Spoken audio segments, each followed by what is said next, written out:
right, so for our next video, we are continuing our end of semester trend of covering things that I know I've mentioned in other videos, but they may have gotten buried, and so I want to focus on them specifically here. And this has to do with world space versus object space, and pivot points, which relates to that a little bit. So whenever actually I should try and make sure that my settings are reset. There we go. Whenever we are working with any of these objects and we use a manipulator, they do actually have settings. If you double click on any one of them, you will get the settings for these. And you can see I'm hitting reset tool because heaven knows what I have my settings set to at this point in the semester. But they all have these, all these manipulators have this, the red, the green, the blue.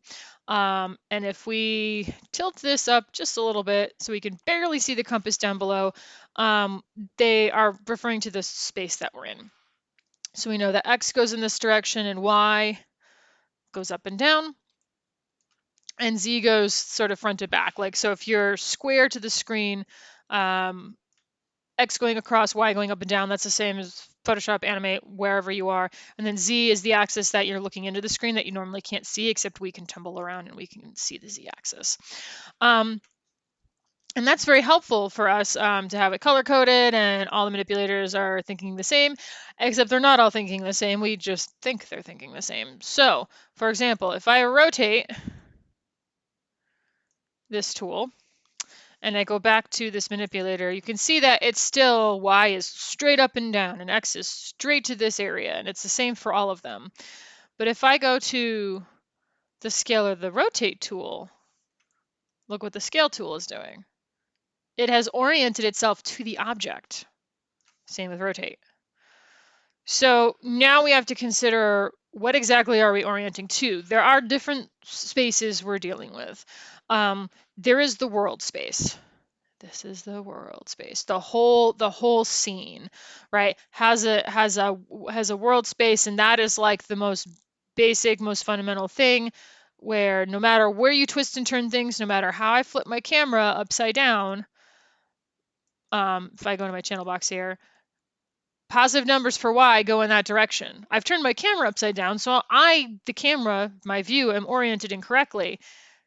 This is still positive numbers for Y. This is still negative numbers for Y. This is still that's still positive numbers for X. That's still negative numbers for X. That doesn't change because I flipped my camera upside down, right? Let's unflip the camera. Right, so there's a world space we are dealing with, and our manipulators for translate are pretty much always in the world space, which makes a lot of sense because for the most part, because when we're looking at these, it's like, yes, I need to shove this backwards, right? Whereas our scale and rotate are usually in object space. So now that I have rotated this around, and I should probably just rotate it 45 degrees so we can make it nice and even. There we go. Now that I have rotated around, imagine if for a moment the rotate thing went back to this. But that's not, actually, it would have been better if I kept it at some weird number. There it is. This rotation doesn't help me at all, because then I go to rotate along X and it's rotating along multiple axes. It's rotating along multiple axes. You can see it in the numbers in the channel box, right? All three numbers are changing.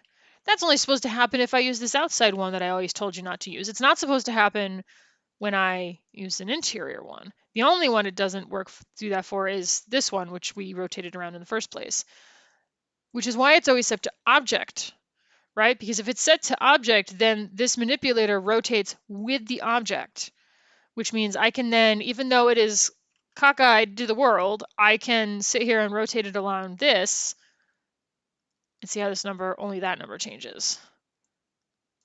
Only the X number changes. And scale is for the exact same reason. This might even be more obvious. If I set the scale axis orientation to the world, well, how am I supposed to, it's no longer a cube. That doesn't help me at all, right? It needs to be set to object. That way I can elongate the cube or whatever it is I'm probably trying to do. And that's what it is by default. For scale and for rotate, the default is object orientation, object space. Um, and then for translate, that's the only one, or the move tool. Well, let's translate over here. That's the only one that's default set to world space, which does make a lot of sense. However, it's also the one that I'm most likely to need to change to object space for one reason or another. And so I can sit here and I can go object, and now I can slide this up and down along the axis it has been, turned. If you imagine you're doing animation and we have like a piston of some sort, right? So I'm going to move this here and I'm going to rotate here, that. Now, if I am setting, if this is set to world, how do I get this to slide this way? It's a piston for an engine or something, right? Like it should be up, down, up, down, up, down. How am I going to go like this and I go like this? No, no, no, no, no, no, no. Axis orientation, object, and then it slides along wherever it's oriented. And if you're confusing yourself and you're like, oh, I messed up my settings, reset tool resets it to where it needs to be. All right, so you have world space, you have object space. Technically speaking, we do also have component space. So if I select a face, right now that's to the world, so how do I move that, right? As opposed to object space does let me move it like this. There is also a component. I haven't always had the best of luck with that. Doesn't if sometimes it doesn't really do what I want it to. There's also parent. So if you have two things parented together, it can also pay attention to the parent instead of the child. Not something I've used very often, but I could imagine why it would be useful. All right, so we have 3 objects and I've been rotating them around and everything. There is another thing to concern ourselves with that has to do all these spaces, and that's a new pivot point that happens when we duplicate or when we group stuff together. So it's related to what we've been talking about. We've been using duplicate special in class sometimes. I'm going to reset my settings because who the heck knows what I was doing. And sometimes when we duplicate things, they actually, or group things, I put Control D, and it does put the pivot point exactly where I want it to, right in the middle. But sometimes it's usually when I group things together. So edit, let's double check. Yeah, the default settings for grouping put the group pivot point at the origin. Well, that's not in line with anything. Right? So I'm going to undo. I'm going to select just these two. When I go to edit group, I can go to these settings and I can say center. And when I say group, it'll then put the pivot point in between those two objects, which may make a little bit more sense. May not, it did, but it can at least help. This is especially helpful if you're grouping something to itself, which is very, very, very common. If I'm grouping something to itself, let me put the setting back so I can, there we go. If I group something to itself, oh, well, that one time it actually listens. Who knew? Oh, reset settings, close. Sometimes you set your settings up and it doesn't listen. There it is. So hit Control G. Right. I group this to itself for many important reasons, and the pivot point goes over here. And you forgot that you can change it. Like the next time I'm like, oh, I got to make sure I go to Edit, Group, and change this to Center, and then it'll group it to itself, and it'll be in the center. Great. But how do I fix this group? There's something under Modify that says Center Pivot, and it will center the pivot underneath the particular object you have. All right, so modify center pivot puts the pivot point back near whatever it is you have selected if for some reason it has wandered away. But also you have settings when you are grouping stuff together that you can have the pivot point be at the center and not the not the origin point. This is the origin, by the way. Now that we have a group though, one thing to note, so this is group 1 over here, is if I go to my manipulator and it says world, cool, and then I go to object and I'm like, wait a minute, why is it pointed this way? I can go to the rotate and it's pointed that way, and I go to this and it's pointed that way. Remember, when it comes to groups, it's a completely separate node. We're gonna bring this up here. So this is the cube.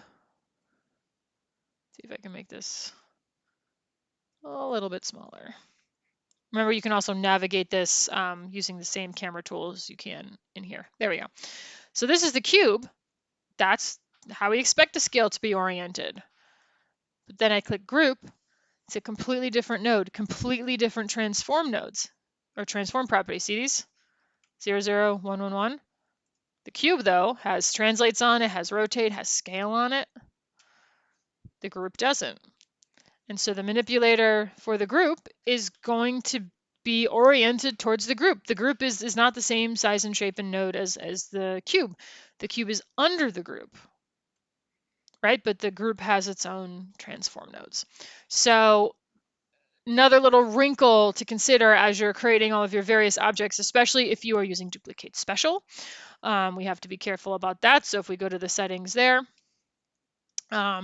if they're grouped under a particular parent, or if they're grouped under the world, we have to consider that. Or if you're just copying and pasting things, either way, a good way to check this is to click here, show outliner, which yours will probably show up. Nope, docked. Yeah, there we go. I take mine out all the time, but it usually shows up docked over here.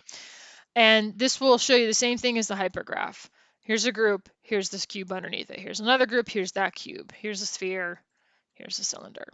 And this outliner can show you if you have groups or not, how things are connected. You can see this is parented under that, this is parented under that. All right, so it's all highly technical. It's very hard to see. There's nothing here to see, right? There's no things there. You have to open up the outliner to see the nodes because groups are invisible otherwise. They don't have a shape node. They don't have anything connected to them. See? No materials, no shapes. All right.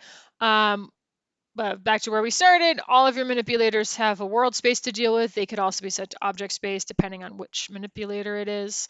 And you can double click them and get to those settings, or if you want to change it back, you can say reset tool and it will put it back to its default.